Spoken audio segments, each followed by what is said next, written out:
और जम्मू कश्मीर के किश्तवाड़ में बादल फाड़ तबाही के बाद रेस्क्यू ऑपरेशन जारी है। आज मुख्यमंत्री उमर अब्दुल्ला भी घायलों का हाल और रेस्क्यू अभियान जानने के लिए किश्तवाड़ पहुंचे, जहां उन्होंने घायलों से मुलाकात की और उनका दर्द बांटा। इस बीच बीते 2 दिनों से किश्तवाड़ में ऑपरेशन जिंदगी के तहत अब तक 52 लोगों के शव बरामद हुए हैं, जबकि 150 से ज्यादा लोग अभी लापता हैं। देखिए हमारी ये ग्राउंड रिपोर्ट।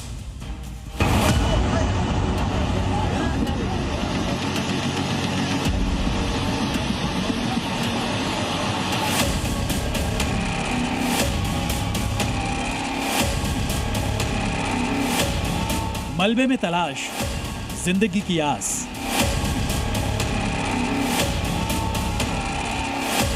किश्तवाड़ में तबाही, ऑपरेशन जिंदगी जारी। खूबसूरत वादियों और चिनार के दरख्तों के बीच किश्तवाड़ में आई आपदा को 50 घंटे से अधिक का समय हो चुका है और जैसे जैसे समय बीत रहा है वैसे वैसे लोगों की धड़कनें बढ़ रही हैं।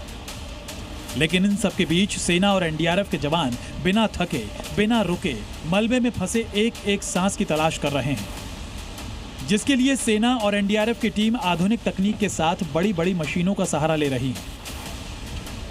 बोल्डर को हटाने के लिए बड़ी बड़ी जेसीबी मशीनों को तैनात किया गया है ताकि पत्थरों को आसानी से हटाया जा सके और रेस्क्यू ऑपरेशन में तेजी लाई जा सके। इतनी भारी भरकम मशीनों को आगे तक ले जाना आसान नहीं है, क्योंकि अभी भी पत्थरों का टूटकर गिरना जारी है।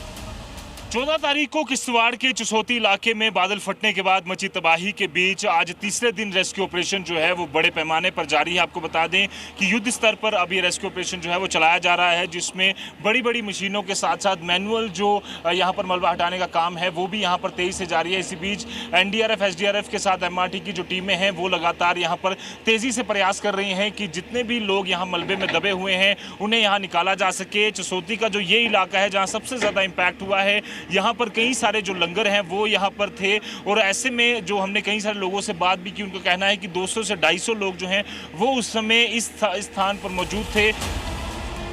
किश्तवाड़ में आई आपदा का जायजा लेने के लिए जम्मू कश्मीर के सीएम खुद ग्राउंड जीरो पर उतर आए। उमर अब्दुल्ला ने आफत से प्रभावित चसौटी गांव का दौरा किया और साथ ही उमर अब्दुल्ला ने पीड़ितों से मुलाकात कर राहत और बचाव कार्य की समीक्षा की। उमर अब्दुल्ला कुदरत के इस नए कहर से हुए नुकसान का आकलन करने के साथ साथ आगे किस तरह की सहायता की पीड़ितों को जरूरत है उसका भी आकलन किया। सीएम उमर अब्दुल्ला यहाँ पर पूरी तरह से जायजा ले रहे हैं कि जल्द से जल्द इस ऑपरेशन को कंप्लीट किया जा सके। और आपको बता दें कि कल से ही परसों से ही जब से ये 12:25 पर ये ऑपरेशन शुरू हुआ है तब से ही लगातार ये जो जायजा है वो लगातार विभिन्न टीमें जो हैं वो यहाँ पर लेने के लिए पहुँची थी। और ऐसे में अब सीएम उमर अब्दुल्ला जब खुद यहाँ पर पहुँचे हैं तो साफ तौर पर कहीं ना कहीं एडमिनिस्ट्रेशन को भी ये दरख्वास्त कर रहे हैं कि तेज़ी से इस ऑपरेशन को किया जा सके। सेना ने लोगों को रेस्क्यू करने के लिए एक छोटा सा पुल बनाया है, जिसके जरिए त्रासदी के बाद चसौटी में फंसे लोगों को सुरक्षित निकाला जा रहा है, क्योंकि चसौटी में ज्यादातर लोगों के घर तबाह हो चुके हैं और जिनके घर बचे हैं वो डर की वजह से वहां रह नहीं पा रहे हैं, क्योंकि उनकी आंखों में अपनों के खोने का गम है। जिसकी जान जाया हुई वही जानता है, जिसको दर्द लगा वही जानता है। और दिल में सैलाब का डर और है तो बस उम्मीद की एक किरण। कहाँ जाएंगे? जंगल जाएंगे, उधर पहाड़ आएंगे, इधर बैठेंगे, सैलाब आ जाएंगे, कहाँ जाओगे? हम जाएंगे कहाँ? हम कहीं नहीं जा सकते, कहाँ जाएंगे? उजाड़ दिया, हमारा कोई कुछ नहीं रिहा।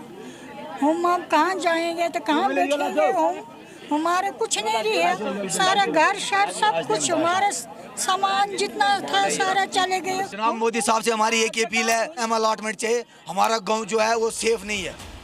आसमानी आफत की वजह से 60 से अधिक लोगों की जान चली गई है और 100 से अधिक लोग लापता हैं और कई लोग अब भी लापता हैं, जिनकी तलाश के लिए रेस्क्यू ऑपरेशन जारी है। साथ ही इस आपदा के शिकार लोगों के लिए दुआओं का दौर भी जारी है। लापता लोगों की सलामती की दुआ भी की जा रही है ताकि किसी और के परिवार का अपना अब न बिछड़े। किश्तवाड़ से रजत बोहरा के साथ ब्यूरो रिपोर्ट, जी मीडिया।